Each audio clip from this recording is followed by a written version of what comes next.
L'histoire des outils préhistoriques présentés par Mr. D, de la période Homo habilis jusqu'à Homo sapiens, le paléolithique. Définition du mot outil pour commencer. Un outil est un objet utilisé par l'homme pour agir sur la matière en prolongeant sa main. Les premiers outils, oui, mais seulement ceux qui laissent des traces. Les seuls qui sont parvenus jusqu'à nous sont forcément réalisés dans un matériau qui ne se dégrade pas dans le temps. Il y a peut-être eu d'autres outils en bois, en peau, en végétaux, mais nous ne pouvons parler que des outils réalisés dans un matériau qui a traversé les époques, comme la pierre. Le plus vieil outil, c'est une invention de l'Homo habilis, il y a 2 300 000 ans. C'est en effet Homo habilis, le premier, qui va rendre une pierre coupante par quelques coups de galet. Ce n'était pas encore un outil efficace. D'autres animaux utilisaient aussi des pierres, mais Homo habilis a lui-même fabriqué cet outil. Le deuxième outil, c'est le chopping tool. Il était fabriqué à partir d'un galet de la taille d'un poing. Il servait à casser les os, éclater le bois. C'était un galet aménagé, avec 2 faces tranchantes obtenues par percussion d'une autre pierre. C'était il y a 1 800 000 ans. Le chopping tool qui s'obtient par la percussion d'une grosse pierre sur un galet. Enfin, le troisième outil est arrivé, le biface. C'était il y a 1 600 000 ans. C'est une invention de l'Homo erectus. Le biface est un outil beaucoup plus perfectionné. Il a 2 côtés très coupants, avec de multiples entailles, de multiples encoches qui font penser aux dents d'un couteau. Il peut servir à plusieurs choses: scier, dépouiller le gibier, tailler du bois. Le biface est taillé d'abord avec un percuteur en pierre, puis la finition se fait avec un percuteur tendre, en bois d'animal. Cela permet d'améliorer le coupant de la lame. Ensuite sont apparus plus tard, grâce à Néandertal et Homo sapiens, il y a 180 000 ans à 50 000 ans, des outils plus évolués comme le perçoir, qui est une pointe de pierre qui sert à percer de petits trous dans la peau des animaux. Elle est obtenue à partir d'un petit éclat. Ensuite, on passe un fil dans le trou, un ligament de renne par exemple, pour faire tenir 2 morceaux de cuir ensemble.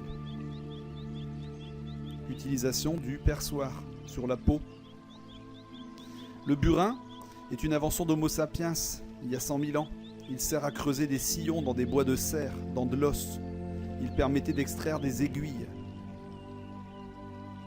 Le racloir date de l'époque de Néandertal. Il sert à gratter les peaux animales pour les nettoyer, pour les rendre plus souples. Le racloir qui mesure jusqu'à 5 à 6 cm de hauteur. Ensuite sont apparus grâce à Homo sapiens des outils beaucoup plus petits.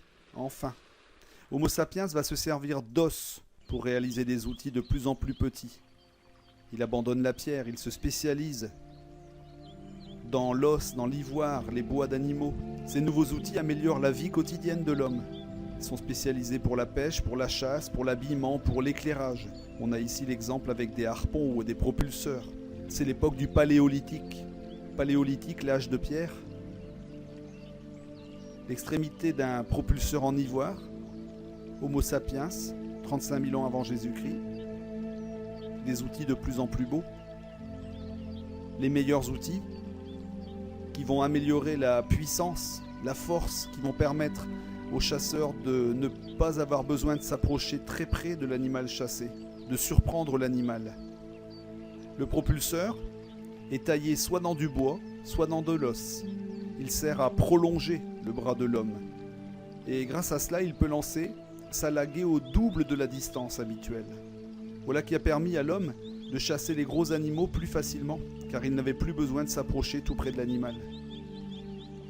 Voici une démonstration faite à notre époque de lance par propulseur. La sagaie se trouve au-dessus, le propulseur en dessous. Le bras de l'homme se déplie et il est accompagné du geste du propulseur qui double la puissance. Le propulseur offre vitesse et précision. C'est un bâton dont une extrémité est munie d'un crochet qu'on introduit dans l'orifice percé à l'arrière de la sagaie. Il double l'effet de levier du bras du chasseur en venant le prolonger en fin de course. Il permet d'expédier une sagaie de 2 mètres ou plus à la vitesse de 50 à 75 mètres par seconde. Mais la précision relative n'autorise pas de dépasser une distance de 25 mètres. Voici des démonstrations de propulseurs.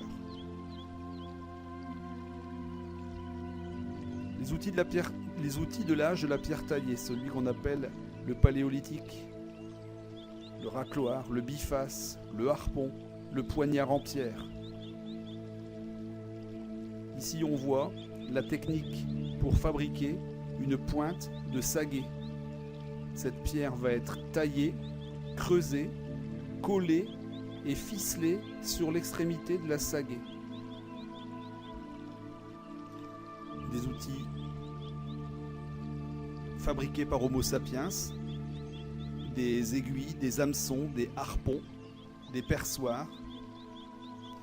4 étapes importantes. La première étape, c'est Homo habilis. Les premiers hommes fabriquent des outils en frappant 2 galets l'un contre l'autre, les choppers, les chopping tools. Deuxième étape, Homo erectus. Par la suite, ils produisent des bifaces, silex taillés sur ces 2 faces qui coupent, qui creusent, qui raclent, sont les ancêtres des couteaux. Homo neandertal, lui, va créer des outils de plus en plus efficaces, comme les grattoirs, les burins, les couteaux, les perçoirs. Et enfin, Homo sapiens fait apparaître les armes de jet, lancées par un propulseur. Avec l'homme de Cro-Magnon, on trouve des outils de plus en plus petits, en os, en bois de serre, en ivoire. Voilà, merci d'avoir assisté à ce diaporama et on te donne rendez-vous pour la prochaine. À bientôt.